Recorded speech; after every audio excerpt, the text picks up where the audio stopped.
This is a very big deal. I spoke to a developer earlier and he says this part of Dargan Street was once a thriving area in downtown. Megan, I'm in downtown, what's considered downtown Laurinburg at the intersection of West Cronley Street, where behind me what used to be the old Post department store, now a Super Dollar. It's funny because I actually drive along David H. McLeod Boulevard every day, and it seems like every month or so there's a new store popping up. You may have always wanted that cool job like becoming an astronaut or even working with robots. At least I know I did. They feared that potential threat at the nearby plant could contaminate the Lumber River, ultimately becoming a health risk for many here. Church leaders and even some politicians are gathering to ensure that a religious ritual is practiced in schools again. You got USC, you got Clemson, even throw out Coastal Carolina, and then there lies Coker College. Young men's families are still shaken by the loss. All three very popular within the Fairmont and Robinson County communities. Yeah, Nicole, but we are far from the record-setting snow that is in upstate New York.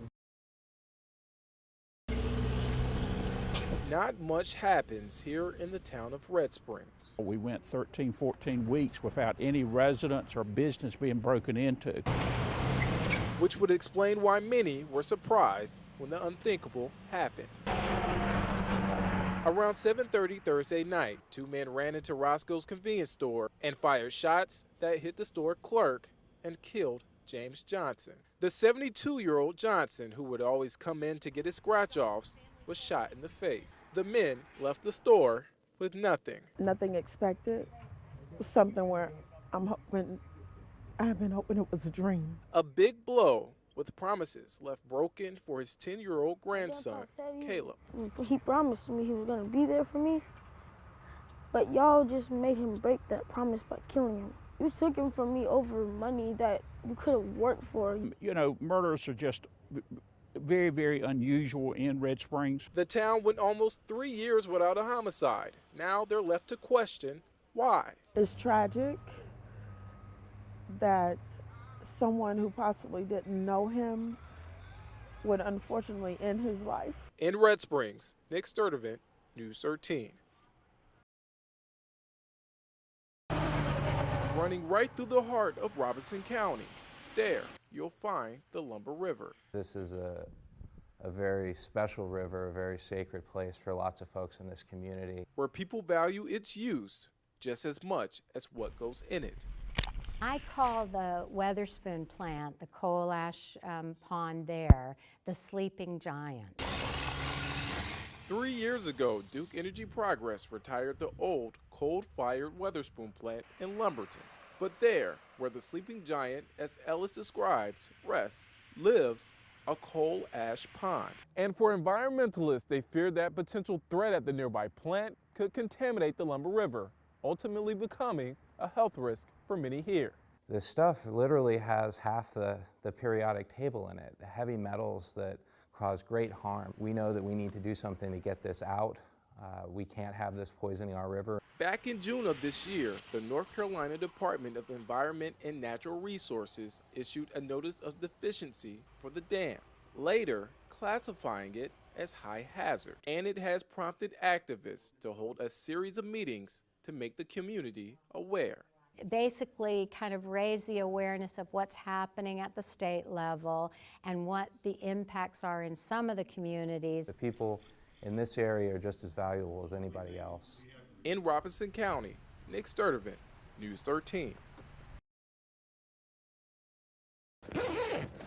We all have our own definition of living. Your water filtration. No matter how crazy one might think. I don't know, I feel drawn to like bring more people to it, you know? Like, it's not crazy, it's not something bad, it's living, it's what your grandparents used to do to live. For David Appleton, this is an M1009 CUCV, pretty much a diesel version of a K5 Blazer. He lives in a place where life is about being prepared, growing his own food. This is my greenhouse. What better food than what you grow yourself? Along with containing his own water supply. This is 250 gallons of fresh water that I have stored here. This is life, 250 gallons. 3 years ago, he began preparing for that big thing, as he describes, which might happen. I'm not gonna wait for FEMA to come save me. I'm gonna plan ahead and not need saving. His aha moment came while on a trip to Germany. When I saw them doing that, I saw their self-sufficiency, I thought, I want to do that. The rapture is... And it's the same self-sufficiency David would later showcase on an episode of Nat Geo's Doomsday Prepper Show. Sounds like here comes the rain. I wanted to do the show to show that normal people can do it. Like, I mean, I guess I'm normal, as normal as I can be, but I still can use my brain to figure out what I need to do to protect, you know, what's important to me. Along the Waccamaw River in Conway, It's a poor man's paradise. Bob Hawkins feels the same way. It's heaven on earth in one way, but it's also poor man's paradise. He lives humbly as the resident ham And a radio tower operator for the that's- American Preppers Network. Kilowatt India for... By now, you are probably asking yourself, where are the million-dollar bunkers, the stockpile of guns, or the endless supply of food, the kind of thing that makes for a reality TV show gold? I'm sorry, that's not it. It's not the idea that the end of the world is going to happen and you are going to be the survivor. It's not that. Prepping is a lifestyle that has opened the door for Ken Moran to step in front of the camera. Somebody needs to do some videos on things that aren't commonly done and give more general information and not all the weird stuff. Welcome back to the Prepping Preacher channel.